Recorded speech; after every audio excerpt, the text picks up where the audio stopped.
Hi guys, and welcome back to my YouTube channel, Cooks by Carrie. If you're new here, I'm Carrie, and for today's video, I'm sharing how to make this roasted chicken. Now, this was my first attempt at a roasted chicken, and to be honest, it didn't turn out that great, but I'm still going to show you my process and some tips I have in case any of you guys want to try out this recipe. Also, if you notice that I had been MIA last week, that's because I had a cold, and I was not able to film anything. But the videos are back. And this is part of a 4-part series where in the future videos I'm showing how to make some roasted veggies, some dinner rolls, and some rice. So stay tuned for those. And without further ado, let's get into this video. Alrighty, for the chicken marinade, you're going to need a tablespoon of dried dill, a teaspoon of thyme, a teaspoon of coarse salt. Oh, by the way, the thyme is dried. A teaspoon of coarsely grounded pepper. 2 minced garlic cloves. I love to use the frozen ones, so they're already pre-minced. 2 lemons. I have a teaspoon dried rosemary, and 3 tablespoons of extra virgin olive oil. And that is all for the marinade. And of course, you're going to need 1 chicken. I believe ours was called a butterfly chicken, but any chicken that's good for roasting will work.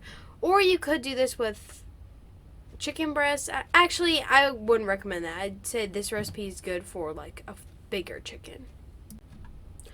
Okay, so to start off, we need to combine all of the marinated ingredients into a bowl. Also, you may notice that my dad is the one actually cooking this recipe, and I was behind the camera for this one. So that's just something to know. So yeah, you're just going to want to put everything in the bowl, and then you're going to want to cut up and juice the lemons.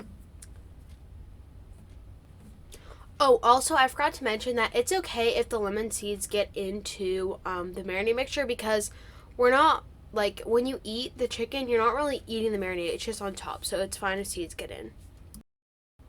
Alrighty, now you want to take a whisk or a fork and combine all of these ingredients together before we add this to the chicken. So just mix it up as well as you can, and yeah, that's it. Overall, I want to note that this recipe, it's pretty easy. It's just very time consuming. So you'll see after we put the marinade on the chicken, it has to go in the fridge for I think an hour or so, maybe even an hour and a half. And then it cooks for an hour and a half. And then you're supposed to let it rest a little bit. So this recipe is not one that can be made quickly. It takes a while. So just note that if you want to try this out. So now it is time to rub the marinade all over the chicken. So what you want to do is, you can see I'm using this, I would almost call it a pastry brush. I don't know what you'd call it. You can use it for egg washes and other stuff.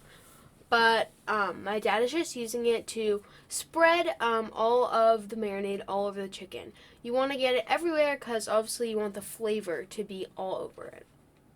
So yeah, just repeat that until all of the marinade has been used up. You can also tuck it in some areas, as you can see, just put it everywhere. And here's what it looked like after all the marinade was covering it. And now my dad is adding in some lemon wedges to the side. This is just going to add some extra flavor. You can tuck them in places. And yeah, that's all. So overall, making the marinade really easy, and getting the chicken ready also pretty easy. And here it is in the oven. I stuck it in the oven after about an hour and a half of marinating the chicken in the fridge. When I marinated in the fridge, I stuck the piece of tinfoil on it, and I kept the piece of tinfoil on it when I cooked it. Now, in hindsight, I think what would have been better is putting this, instead of in this glass dish, putting it on a roasting rack and putting that in the oven. I think that would work better. So if you want to try it out, I would recommend doing that instead of doing what I did. And yeah, I cooked it for maybe a really long time, probably an hour and 15 minutes, and maybe that long. But it's going to take way longer than that. That's just the first little check I did was after that point. Oh, also, I forgot to mention, at this point the oven was set to about 400, but my oven is really wonky, so it was probably more at 375. But I'd say you want your oven at a really hot degree, maybe even 450, maybe even 475. I don't know, don't quote me on that. But you need it at a pretty high temperature because the chicken's pretty big, and you don't want to wait 3 hours for it, because ours didn't take 3 hours in the oven, but it probably should have been in there for 3 hours. So, but yeah, I think maybe 450 for like maybe an hour and 15 minutes, and then you check it a couple times. That's what I'd recommend.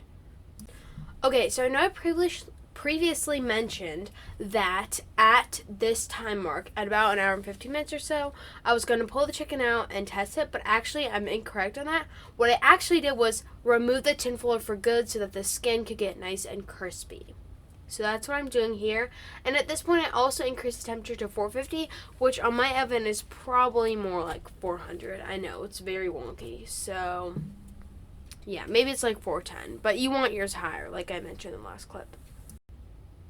Alrighty, so at this point, maybe it's been an hour and a half. I don't have the time exactly, but, I just let it rest for like, be in there for a little bit longer. And I'm going ahead and I am poking the chicken with a thermometer, and as you can see, it is not there. For chicken, you need the temperature to be 165 degrees, and it's clearly not there. I mean, in some parts it was, but in the thickest parts it was not. And yeah, so I put it back in, and I'll check it in about 10 minutes. Alrighty guys, before I continue with this video, please subscribe, hit that thumbs up, comment down below you'd like to see next, and share this video with a friend. I have a goal of 100 subscribers, so if you could please help me with that, that'd be greatly appreciated. Alrighty, let's continue with this video. Okay, so maybe now it's been like an hour and 45 minutes that it's been in the oven, I'm not really sure, but my dad is going in and he is checking the temperature, and at this point, the temperature did come out to be above 165. However, I do feel that in the end, I should have cooked my chicken probably for way longer.